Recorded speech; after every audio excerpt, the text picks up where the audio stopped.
3-4 लोगों को तो लाजमन पता है, और उसमें एक अजीत दोवल है, दूसरे जो हैं वो नरेंद्र मोदी हैं, और तीसरे जो हैं वो जयशंकर हैं। इस वक्त दोवल जी पहुंचे हुए हैं रशिया, और पुतिन से मुलाकात की पिक्चर्स वायरल होना शुरू हो गई हैं। दोनों जब मिलते तो ऐसा लगता है दोनों भाई हैं। अजीत, मैं समझता हूँ I must appreciate India for their stands कि भाई तुम you are nobody to tell us what to do. तो ये तो मियाँ साहब इसको तो हमें तारीफ करनी चाहिए। अच्छा, अब बात यह है कि इंडिया ने एक बात ठीक की है, उसने कहा है कि भाई तुम और यूरोप वो डील करे रशिया के साथ और मैं ना करूं। Doval, India's national security advisor, has landed in Moscow to navigate one of the most critical diplomatic crises India has faced in over a decade. मगर मियां साहब उसने कहा कि भाई मैं तेरी बात नहीं मानता, मैं रूस से अपनी आवाम की खातिर सस्ता तेल खरीदूंगा। लेकिन सर देखना यह है कि इंडिया खड़ा कहां पे है, क्या इंडिया स्टैंड कर रहा है? दोनों अपने कंट्री के सबसे चुने हुए हीरो में से एक हैं। अगर आप बॉडी लैंग्वेज देखेंगे पुतिन की, तो is one of the smartest, I think handsome man living on earth. 800 Arab dollar की उसकी एक्सपोर्ट है, तकरीबन 750 अरब डॉलर उसके फॉरेन एक्सचेंज रिजर्व्स हैं। IMF और वर्ल्ड बैंक का नाम और निशान नहीं है उसकी सरजमीन पर। मैं आपसे कह रहा हूं ना कि जब लीडरशिप्स अच्छी हो ना मुल्कों की, तो वो मुल्क आगे निकलते हैं, वो उनके अंदर वो दूरअंदेशी हो कि कैसे हमने दुनिया में। नमस्कार दोस्तों, एक बड़ी खबर निकल के आ रही है। अजीत डोभाल, भारत के राष्ट्रीय सुरक्षा सलाहकार, अभी रूस पहुंच चुके हैं और उनकी सीधी मुलाकात हुई है रूसी राष्ट्रपति व्लादिमीर पुतिन से। यह दौरा कोई आम कूटनीतिक यात्रा नहीं है।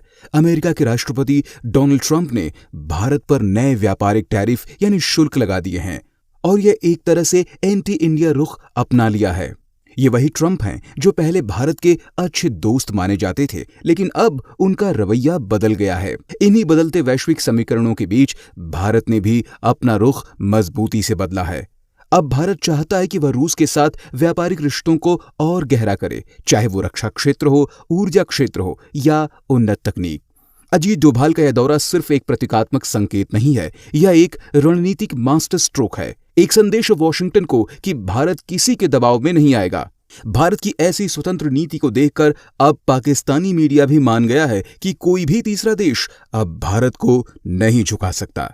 इसी विषय पर चलिए आगे इस वीडियो को देखते हैं। चैनल को सब्सक्राइब और वीडियो को लाइक करना न भूलें। जय हिंद। ये तो मैं समझता हूँ I must appreciate India for their stands कि भाई तुम you are nobody to tell us what to do. तो ये तो मियाँ साहब इसको तो हमें तारीफ करनी चाहिए और हमें खुद भी। लेकिन नहीं काजी साहब, इसमें तारीफ बनती नहीं है सर, नहीं बनती तारीफ इस पे, क्योंकि इंडिया का कोई वादा नहीं है, कोई स्टैंड नहीं है। मोदी जो है सरेंडर है, वो सरेंडर कर चुका है, उसने सरेंडर जो है वो किया हुआ है। किसी वक्त भी सर इसमें राह फरार इख्तियार करेगा। वही इंडिया है ना जो यूक्रेन में जिसके जो है हथियार मिले हैं, उसके हथियार जो है वो वहां पर यूज हो रहे हैं। वही इंडिया है जिसने जो है वो तमाम मुआहदे जो है वो तोड़े हैं। इंडिया को तो बात छोड़ दें सर, लेकिन पाकिस्तान जो है मैं बात और कर रहा हूं। देखें, मैं ये बात ही नहीं कर रहा, मैं तो आज भी कह रहा हूं कि इंडिया की तरफ हमारे हुक्मरान, तमाम हुक्मरान, we have extended the hand of friendship to them and we do as a peaceful nation. हम उनसे करते हैं और हम उन्हें ये बता रहे हैं कि टेररिज्म हमारी सरकारी पॉलिसी नहीं है। टेररिज्म एक दफ़ा आलमी एस्टेब्लिशमेंट की सरकारी पॉलिसी थी। अमेरिका बहादुर जो है इस टेररिज्म को प्रमोट कर रहा था। हमारे खित्ते में टेररिज्म के बूटे जो हैं अमेरिका ने लगाए और हम नालायकी की वजह से और कमज़ोरी की वजह से इस्तेमाल हुए। और ये बात हिलरी क्लिंटन यहाँ कह के गई है और आज हम उसी से नबुर्द आजमा होकर 70-80 हज़ार अपने शहरी शहीद करवा चुके हैं। 5-7 हज़ार हमारे जवान जो हैं उन्होंने एम्ब्रेस की है शहादत और आज भी हम इससे लड़ रहे हैं। तो मतलब it is always very early to learn something. मगर मियाँ साहब उसने कहा कि भाई मैं तेरी बात नहीं मानता, मैं रूस से अपनी आवाम की खातिर सस्ता तेल खरीदूंगा। लेकिन सर देखना यह है कि इंडिया खड़ा कहां पे है, क्या इंडिया स्टैंड कर रहा है? इंडिया तो यहां पर खड़ा है कि उस पर पाबंदियां लग रही हैं। इंडिया तो यहां पर खड़ा है कि उन्होंने जो 6 कंपनियां उस पर पाबंदियां लगा दी हैं। और पाकिस्तान जो है वो कहां खड़ा है? देखना यह है कि सर पाकिस्तान कहां खड़ा है। 3 दफा मार्को रूबियो ने फोन किया शाहदार को, क्यों फोन किया, क्यों कालें की? इसलिए कालें की कि हमारे साथ उनके मुआहदे हो रहे हैं। पाकिस्तान ने ईरान के साथ सालसी का किरदार अदा करने जा रहा है, वो बड़े खुश है।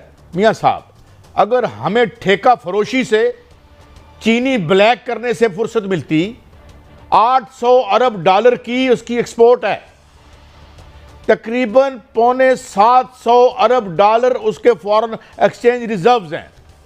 IMF और वर्ल्ड बैंक का नाम और निशान नहीं है उसकी सरजमीन पर। उसके अलावा मनीष, आज जो एक बहुत इंटरेस्टिंग डेवलपमेंट हुई है, आपने वो जो बताया, वो छत पर चढ़ के, जैसे वो वीरू बोलता ना वो बसंती वाला सीन जो है शोले मूवी का, मौसी को बोलता है कि मैं शादी नहीं करवाओगे तो मैं जान दे दूंगा। तो ऐसा लग रहा है वो उसके ऊपर चढ़ गए टैंकी के ऊपर और वहां से बोल रहे हैं मोदी तू ट्रेड डील पास करे, मैं कूद जाऊं। मतलब छत पर खड़े होकर वो इंटरव्यू दे रहे हैं, बेचारे रिपोर्टर्स नीचे से चिल्ला रहे हैं।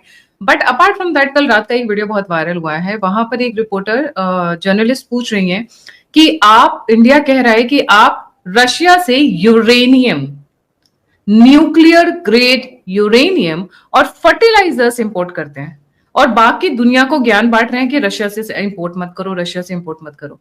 तो you know what he said, I don't know about this matter anything. सीधे सीधे दुनिया को बेवकूफ बना रहे हैं। He says just like that simply। जी तो मनीष जी, तो अभी डोवल जी गए किस बात के लिए वहां पे? बिल्कुल, तो ये जो हिपोक्रेसी में इसलिए ये नंबर्स लाया कि इस नंबर में दो चीज है। एक तो यूएस का हिपोक्रेसी है कि आप पैलेडियम, यूरेनियम और फर्टिलाइजर्स वहां से लाते हो और इंडिया को सिर्फ आप ब्लेम कर रहे हो कि तुम तेल खरीद रहे हो इसलिए। यहाँ पर गायत्री जी, अगर उस पूरे ट्रेड डील की बात किया जाए तो उसका नेचर काफी डाइवर्स है। उसमें एक साइड उनका एग्रीकल्चर और डेयरी प्रोडक्ट के लिए वो कोशिश कर रहे हैं, दूसरे साइड ये है कि उनके जो जेट्स हैं वो भी बिक जाएं, और तीसरा ये है कि जिस मतलब यूक्रेन का वॉर जो प्रॉमिस किए थे वो वॉर नहीं रुक रहा है, उसका क्या किया जाए। यहाँ पे डोवल जो गए हैं उसमें एक तो ये प्री प्लान्ड विजिट था, ऐसा नहीं था कि इंडिया कोई यहाँ रिएक्टिवली ये चीज कुछ कर रहा है, बट अभी इसका सिग्निफिकेंस बढ़ गया है। और उस विजिट में भारत जो है रूस के साथ एक तीन चीजों पे अभी मेन मुद्दा है। एक तो डेफिनेटली जो अभी पॉलिटिकल जो जियोपॉलिटिकल सिचुएशन बना हुआ है, उसके अलावा भारत ये भी एक्टिवली परस्यू कर रहा है कि कैसे यूएस सैंक्शंस को अवॉइड करते हुए स्विफ्ट को यूज नहीं करना है। भारत और रूस जो है वो कैसे कोई एक फाइनेंशियल सिस्टम बिल्ड कर सके जहां पे they can avoid all these sanction, all these tantrums of the western powers. Number एक। नंबर दो यहाँ पर है कि जो हमारा जो नीड है, डिफेंस नीड्स, आप देखेंगे कि रिसेंट ऑपरेशन सिंदूर से हमारा डिफेंस बजट में अलग अलग तरीके से उसमें 1 से 1.25 लाख करोड़ का काइंड ऑफ इंक्रीमेंट हो चुका है। तो उसके लिए जो हमारे इमीडिएट परचेजेस हैं, जिसमें दैट इंक्लूड्स S-400 का डिलीवरी, उसको कैसे फास्ट ट्रैक किया जा सके। उसके बाद हमें कुछ और सबमरीन्स एंड और कुछ चाहिए जो हम इंपोर्ट करने का हम देख रहे हैं, वो वहां से रशिया से लाए जा सके। और कुछ और चीज है जो यूएस में यहाँ घाटा होने वाला है। India is exploring alternatives to some of the US products, defense products it is using right now। कि क्या उस चीज में, मतलब वो एक था कि आप ज्यादा लेना चाह रहे थे, अब जो है ट्रम्प जो यूएस के साथ ऑलरेडी हम ले रहे थे, उसको भी इंडिया का अल्टरनेटिव एक्सप्लोर करने का देख रहा है कि क्या वो अल्टरनेटिव रशिया बन सकता है। तो अगर आप वो आग में हाथ डाल के टेम्परेचर चेक कर रहे हैं डोनाल्ड ट्रम्प, तो अभी वो जलने वाले हालत में भी भेजा जा सकता है। और उससे होगा क्या कि आप एक प्रोडक्ट अगर आप वहां से बाहर निकालते हो तो उसके आसपास जो सेकेंडरी प्रोडक्ट्स होते हैं सपोर्ट करने के लिए, पर्टिकुलर डिफेंस इक्विपमेंट्स में, उसको भी आप वहां से हटाते हो। तो यहाँ पे वो भी एक डिस्कशन में है कि क्या इसका अल्टरनेटिव रशिया के पास है, किस नेचर का है, कितना जल्दी वो प्रोवाइड कर सकते हैं।